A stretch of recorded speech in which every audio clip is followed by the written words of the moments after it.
শ্যামা পুজো ও ছট পুজো উপলক্ষে গলসি থানায় সমন্বয় সভা। আসন্ন শ্যামা পুজো ও ছট পুজো উপলক্ষে গলসি থানার উদ্যোগে এক সমন্বয় সভার আয়োজন করা হয়। শুক্রবার বিকেলে গলসি থানার সভাগৃহে এই সভাটি অনুষ্ঠিত হয়। বাঙালির সবথেকে বড় উৎসব দুর্গা উৎসবের পরে পরে এসে যায় শ্যামা পুজো, ছট পুজো, ভাইফোঁটা এবং দিওয়ালি। শ্যামা পুজো ও ছট পুজো উপলক্ষে প্রত্যেকটা পুজো কমিটিকে সরকারি নির্দেশিকা যথাযথভাবে মেনে চলার জন্য থানার পক্ষ থেকে জানানো হয়।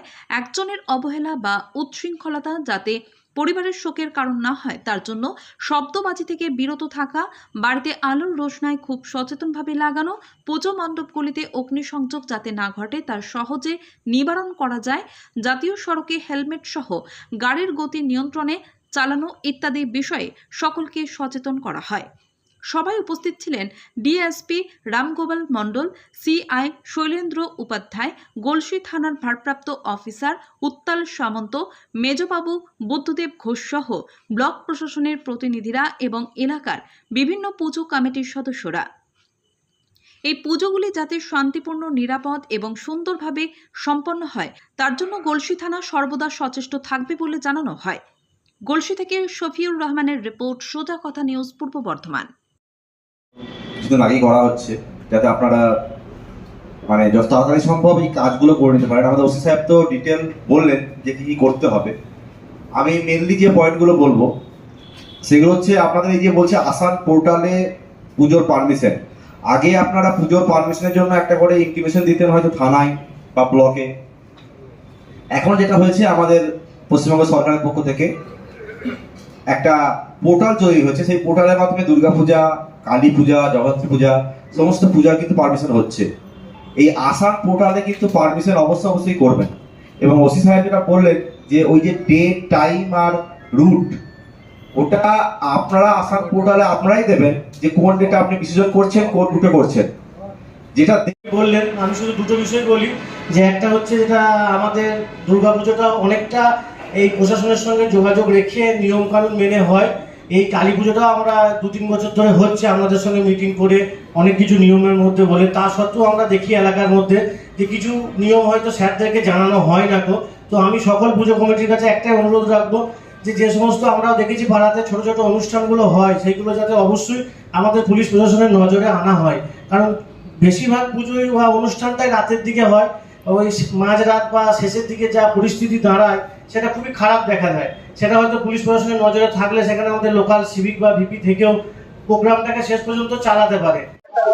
শ্যামা পূজা বা মা কালীর পূজার সঙ্গে আমাদের বাঙালি জীবনের একটা ওতপ্রোত সম্পর্ক জড়িয়ে আছে। সেই সম্পর্কের খাতিরে আমরা পুজো করতে গিয়ে যে যে জিনিসগুলি মেনে চলবো, পুজো করতে গিয়ে যাতে আমাদের নিজস্ব কন্ট্রোল থাকে, পুজো করতে গিয়ে আলোর রোশনাই উৎসবের সঙ্গে ইলেকট্রিকিউশন যাতে না হয়, ইলেকট্রিক যে কাজ করবেন, ইলেকট্রিকের মিস্ত্রি যারা আসবেন তারা যেন সঠিকভাবে নলেজেবল পার্সন হন। এবং যেহেতু ওয়েদার এই মুহূর্তে আমাদের ঠিক মতন সাথ দিচ্ছে না, সেই কারণে যে লাইনগুলি ব্যবহার করা হবে, যে ইলেকট্রিক ওয়্যার ব্যবহার করা হবে, সেগুলো যাতে সঠিক ইলেকট্রিক ওয়্যার ব্যবহার করা হয় সে ব্যাপারে সচেতন করা হলো। দ্বিতীয়ত হচ্ছে শব্দবাজি, সরকারি নিয়ম অনুযায়ী কোনো শব্দবাজি যাতে ব্যবহার করা না হয় সে ব্যাপারে কঠোরভাবে আমরা লক্ষ্য নজর করব। মেলার নাম করে অনেক পূজা কমিটি বা অনেক ক্লাব মেলার নাম করে যে বিভিন্ন ধরনের বেআইনি কার্যকলাপ করানোর চেষ্টা করে, তাদেরকে একটা পরিষ্কার ইনস্ট্রাকশন দেওয়া হলো যে কোনো ধরনের কোনো বেআইনি কাজ আমরা যদি খবর পাই, আমাদের নলেজে যদি আসে, তার বিরুদ্ধে আইনত স্ট্রিক্ট অ্যাকশন নেওয়া হবে।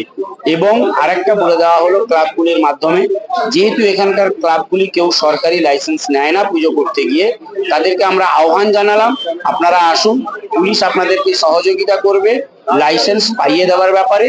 নিয়ম কানুন, নিয়ম নীতি মেনে আপনারা লাইসেন্সের আবেদন করবেন, আমরা আপনাদেরকে লাইসেন্স যাতে আপনাদের নামে এনরোলমেন্ট হয় সে ব্যাপারে সর্বদা সাহায্য করব। যদি কোথাও জুয়া বা যদি কোথাও চরকি বা যদি কোথাও ড্যান্সের নাম করে অন্য প্রোগ্রামের আমরা খবর পাই, আমাদের যা নতুন বিএনএস আছে ভারতীয় ন্যায় সংহিতা অনুযায়ী ওদের বিরুদ্ধে আমরা আইনি পদক্ষেপ গ্রহণ করব। এতে কোনো রকমের আমরা কোনো পরোয়া করব না। হাই রোডের ব্যাপারে আমরা বললাম, যেহেতু আলো রোশনাই, আমাদের ইয়াং ভাই বোনেরা যারা আছেন, ইয়াং ছেলেরা যারা আছেন, তারা এই সময় একটু রেসের উৎসবে মেতে ওঠেন। তাদেরকে আমরা আমাদের এই ক্লাবগুলি বা পূজা কমিটিগুলির মাধ্যমে বলে পাঠালাম, হেলমেট অবশ্যই পরতে হবে।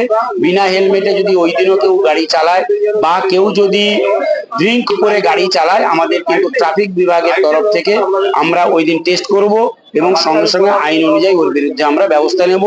দরকার হলে মোটরসাইকেল সিজ হবে, ড্রিঙ্ক করে গাড়ি চালালে সেই ব্যক্তিও অ্যারেস্ট হয়ে যাবে।